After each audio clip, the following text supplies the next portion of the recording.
Reporte 100. En el Congreso del Estado hay un proceso para elegir nuevo titular o nueva titular del Instituto Superior de Auditoría y Fiscalización. El cargo es de auditor mayor, son 14 las personas que comparecieron el martes 24 de mayo ante la sala de comisiones en el Congreso.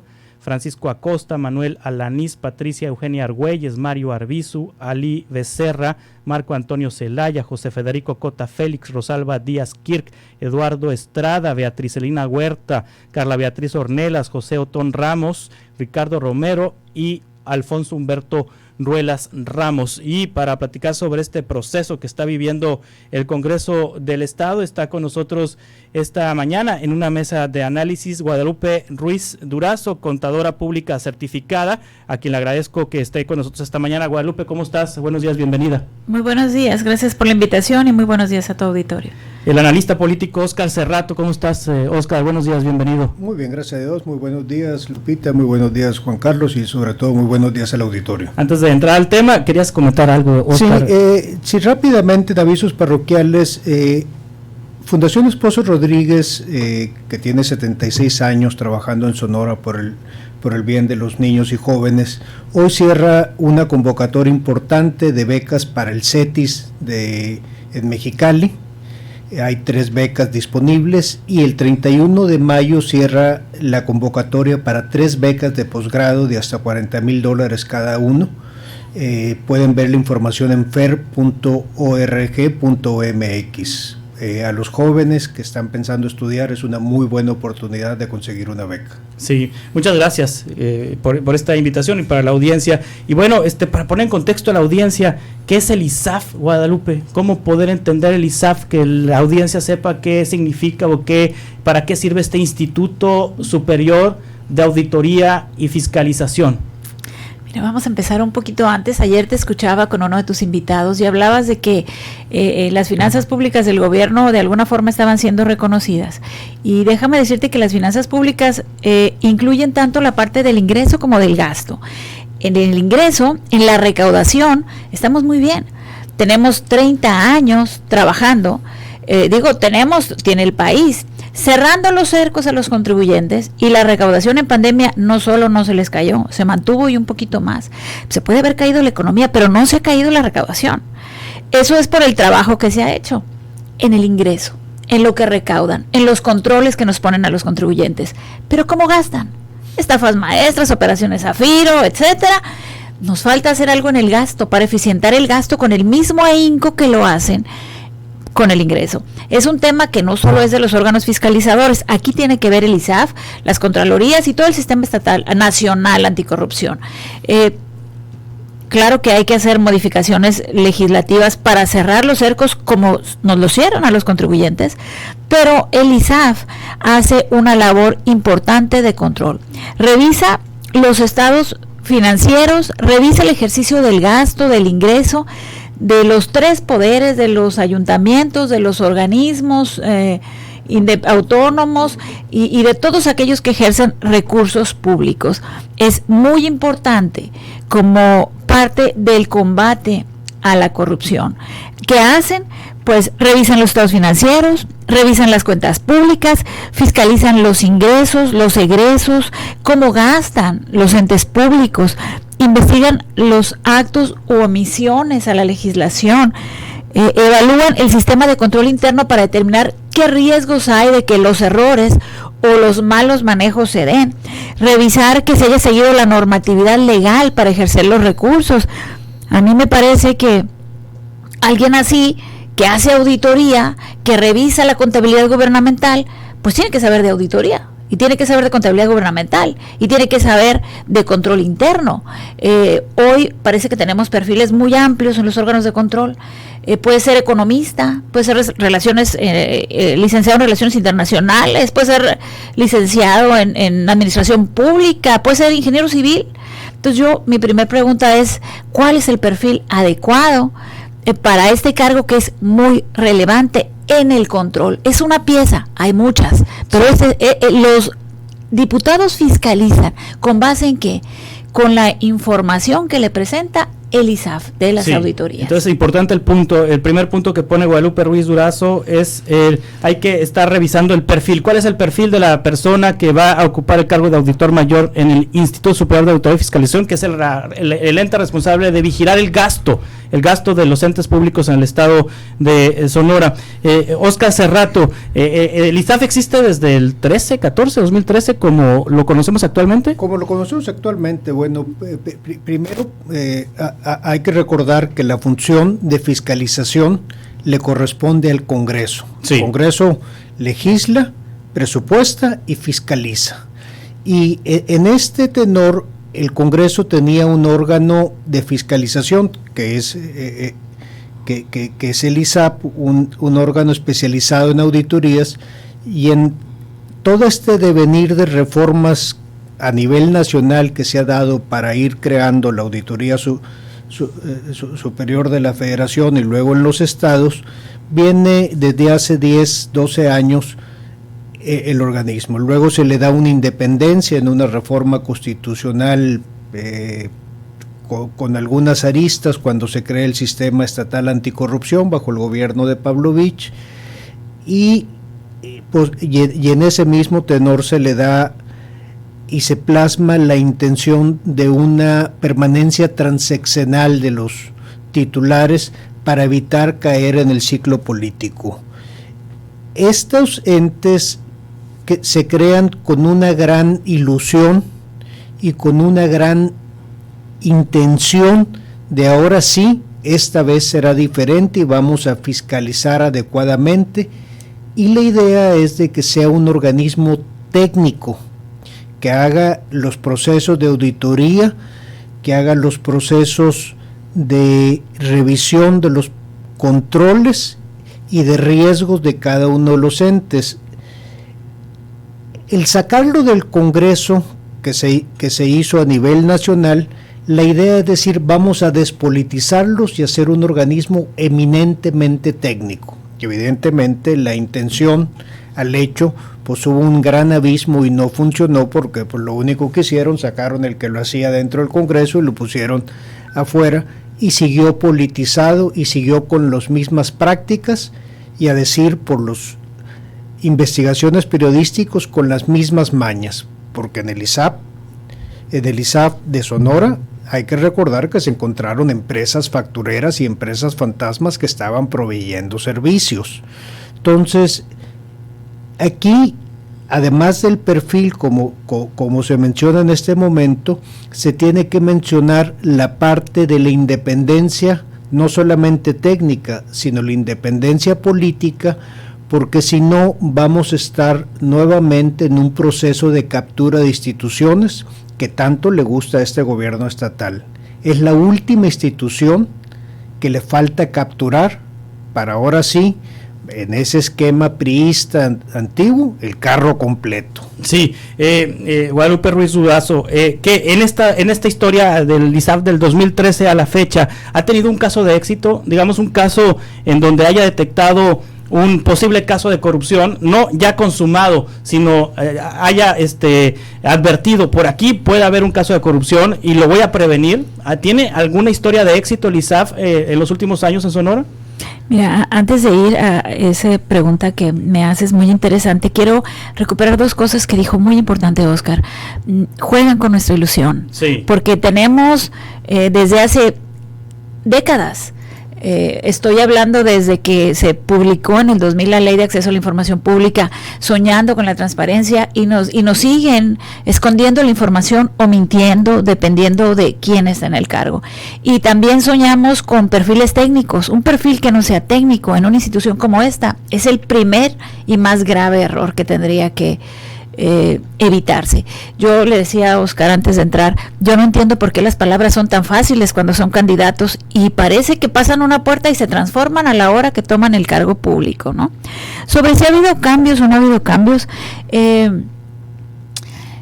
debo de reconocer al personal que trabaja tanto en el ISAF como en la Secretaría de la Contraloría General técnicos. Sí. El sistema es muy complejo. Yo no dudo que los técnicos y los que trabajan hagan bien las cosas cuando están auditando, cuando ellos están determinando. En el caso, por ejemplo, la presión mediática es relevante, es lo que ha hecho que hayan tenido que salir. Por ejemplo, en el caso de esta administradora de seguridad pública que tenía un grave conflicto de interés, que pasó aparentemente la línea y se convirtió en actos de corrupción, que fue investigado periodísticamente, lo traían en el ISAF. ¿Qué pasa después? Pues no sabemos qué pasa después, nunca sabemos qué pasa. Evidentemente no parece haber consecuencias, pero no sabemos si es por culpa del ISAF. No sabemos si es por culpa, porque el ISAF denuncia y hay que ir a los sistemas de justicia y los sistemas de justicia pues también son lentos, complicados y tampoco tienen nuestra confianza. Tenemos un problema de confianza, lo tenemos por supuesto con el ISAF, pero yo sí quiero decir que los perfiles técnicos que trabajan tanto en el ISAF como en la Secretaría de la Contraloría necesitan un buen liderazgo. Llegar al tema que dice Oscar de tener factureras y operaciones simuladas en el ISAF es el colmo de los colmos, sí. es el que fiscaliza. Y ahí yo vuelvo a 2017. Cuando había que nombrar al titular de este organismo autónomo, pues resulta que estaban en la terna que presentaron este comité de evaluación legislativa, unas personas aparentemente independientes. Estaban dos de los que están ahora, Patricio Argüelles, Otón Ramos y el ingeniero Moya. Una con gran experiencia en auditoría, en gobierno, otro contador público, también los dos expresidentes del colegio, los dos certificados en temas gubernamentales, y se deciden por el ingeniero Moya.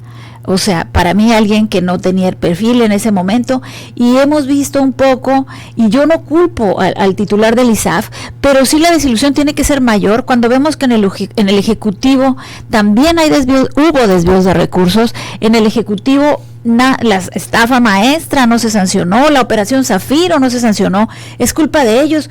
Probablemente no, porque esto lo trae una instancia federal, y a lo mejor la federal ya presentó la denuncia, pero no está caminando en el sistema de justicia. ¿Por qué? Porque pues resulta que mientras la jornada en 2021 reportaba que entre los estados más opacos y con más observaciones federales estaban Sonora y Sinaloa, hoy tenemos un embajador y una cónsul. Entonces eso no puede generar confianza en las personas. Yo no sé cuándo se van a decidir a dar el paso de hacer las cosas bien y dejar de simular. Sí, en esto último que plantea Guadalupe Ruiz Durazo, Oscar Cerrato, en el actual proceso para elegir auditor mayor por parte del Congreso del Estado, hay una lista de 14 personas. De entre esta lista de 14 personas hay perfiles que puedan garantizar esa independencia técnica y esa capacidad profesional para llevar a cabo su trabajo sin incidencia de otros de los poderes. Sí, mira, lo primero que tengo que decir, leyendo los currículums de los que participan, de los 13 que participan, más la auditora provisional que existe, pues evidentemente lo primero que hay que decir, pues mi reconocimiento ante ellos. No es fácil levantar la mano y someterse al escrutinio público. Hay perfiles muy interesantes, todos ellos muy competentes en el tema de contabilidad gubernamental. Hago un paréntesis sobre la auditora mayor provisional, Carla Ornelas, porque ella es licenciada en Administración Pública, pero ya está en funciones. Y la otra parte, escuchando las entrevistas, pues vemos gente que evidentemente destaca sobre otros, de que hacen respuestas muy elaboradas, con un gran conocimiento. Tenemos a Patricia Argüelles, que hace una buena presentación y un buen número de respuestas. Tenemos a Otón Ramos y tenemos a Lee Becerra, tenemos a perfiles muy interesantes. No, soy muy malo para los nombres, no me acuerdo todos los nombres, pero para todos ellos mi reconocimiento. Desde el punto de vista técnico cumplen con el requisito. Desde el punto de vista con independencia, yo te diría, un poco usando el símil de que decía Lupita, pues una vez que cruzan el umbral de la puerta, algo pasa porque es mucho más complejo. Ahora, la parte técnica, el ISAF hace buenos dictámenes y hace observaciones muy puntuales, las cuales hay procesos de solventación, de pueden corregirlos. El momento clave es cuando se tiene que tener la voluntad política de actuar, y eso no lo puede hacer el titular del ISAF. ¿Por qué? Porque de ahí entra ya el Congreso, que es un ente político, y lo que hemos visto hasta ahorita es que profesionales muy competentes en los niveles que hacen el trabajo técnico, y lo que hemos visto una falta de voluntad política al momento de actuar. No veo en este momento que exista la voluntad política para hacer las cosas diferente. Es más, para pregonar ser tan diferentes han resultado ser tan iguales que hasta miedo da. O sea, ¿hay dados cargados para algún perfil de estos que aparecen en las... ¿Hay dados cargados para sí, alguno de estos perfiles? ¿Algunos de estos perfiles que están en la lista de los 14? Deja decirte de que es un proceso muy desaseado. Sí. Porque primero, pues confunden Parlamento Abierto con máxima publicidad, ¿no? Aunque ahora invitan a ciudadanos y a instituciones educativas que hagan preguntas, y con una pecera sacan de un papelito, una tómbola, a ver qué pregunta les tocó. La comisión que entrevistó, que hizo las entrevistas estos 2 días, ya terminó su trabajo.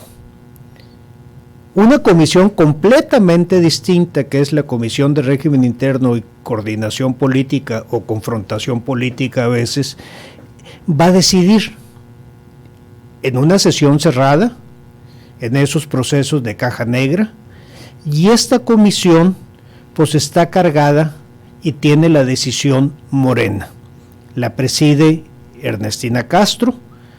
Ahí están representados todos los partidos. Tenemos a Ernestina Castro, un diputado más de Morena, está el Pato de Lucas, que es totalmente Palacio, está Fermín Trujillo, que es totalmente Palacio, está el diputado Orduño del PT, que es totalmente Palacio, está Alejandra López Noriega, que podría ser el voto disidente, y está la maestra Rosalena Trujillo, que ya se me había olvidado que era diputada. Entonces, básicamente va a haber un proceso de caja negra, el momento de decisión de una comisión de régimen interno que está totalmente capturada. Híjole, ¿coincides, Guadalupe Ruiz Durazo? Mira, yo debo reconocer ante tu público que soy ingenua. Es decir, obviamente los procesos no tienen nuestra confianza, porque los resultados nos han mostrado, casi en términos generales, ha habido excepciones, tanto en el municipio como en el estado, que toman como perfiles de grupo más que perfiles técnicos independientes. A mí me gusta creer que esta vez lo harán bien, y ahí ando como José Alfredo, ¿no? Siempre caigo en los mismos errores, y ahí vamos tropezando con las mismas piedras, y yo a veces me desespero y veo que digo, bueno, pero ¿qué clase de humanidad es esta, no? Yo tengo esperanza, pero lo que es muy relevante es la voluntad, porque yo sí creo que seguimos en procesos de simulación. Esto está muy raro, dice desasiado Oscar. Si no está desasiado, por lo menos es raro a la lógica. Resulta que Moya, siendo el mejor perfil elegido por el Congreso, por 2/3 partes de los diputados presentes, obviamente una decisión que en el sexenio anterior se habrá defendido como la mejor y el mejor perfil, pues renuncia antes de cumplir con su periodo y pide su jubilación, y se la dan. Y entonces dice el gobernador, bueno, pues ahí mientras hay otro, yo voy a nombrar a su mano derecha como la titular del ISAF. mientras que se hace bien el proceso, que lo hace el Congreso. Bueno, pero qué enredo, ¿qué anda haciendo el Ejecutivo? Ahorita te cedo para que aclares el tema que es constitucional, lo que hizo el gobernador. Yo estoy hablando de la lógica. ¿Qué tiene que andar haciendo el titular del Poder Ejecutivo, que es el órgano fiscalizado que más recursos gasta, nombrando a un auditor provisional de un órgano independiente que es en el que se apoya el Congreso para tomar decisiones? O sea, eso a mí me parece muy extraño. Sí. No veo yo visos de independencia, más bien veo visos de injerencia y de futura captura, como dice Oscar. Ahora, hasta que no esté capturado, yo voy a afirmar tal cosa, porque sigo teniendo esperanza. Los puede iluminar a alguien, que ese alguien, si no hay voluntad política, desde las cabezas, desde el titular, desde el que mueve los hilitos, directa o indirectamente, vamos a seguir en lo mismo. Con eso cerramos, Guadalupe, ya tenemos el tiempo encima. Un comentario breve, sí, Oscar. Sí. Básicamente, la designación del titular provisional del ISAF viola la Constitución y pone al gobernador en una hipótesis de juicio político. Hay una omisión grave a la Constitución. La otra parte, sí me gustaría tener esperanza que esta vez será diferente, pero lo que estamos viendo, y lo hemos visto, el tenor de este gobierno es la captura de todas las instituciones. Habiendo dicho esto, mi reconocimiento para el staff profesional que trabaja en el ISAF y sobre todo para los 13 perfiles nuevos que se están postulando, porque se requiere valor. Ojalá y el tiempo diga que estaba equivocado y que esta vez será diferente. Muy bien, sí, Guadalupe. Perdón, me advirtieron que dijera Juan Carlos, yo soy integrante de consejos y presido comisiones de trabajo de organismos empresariales, y me encargaron mucho que le dijera al auditorio que mis opiniones son a título personal. Yo conozco muy bien muchos de los perfiles que están aquí, son algunos expresidentes del Colegio de Contadores o colegas, entonces cualquier opinión que yo vierta es a título personal y de ninguno de los organismos a los que pertenezco. Muy bien, muchas gracias, Guadalupe Ruiz Durazo, por estar aquí con nosotros esta mañana, contadora pública certificada. Oscar Cerrato, analista político, muchas gracias. Que les vaya muy bien. Reporte 100.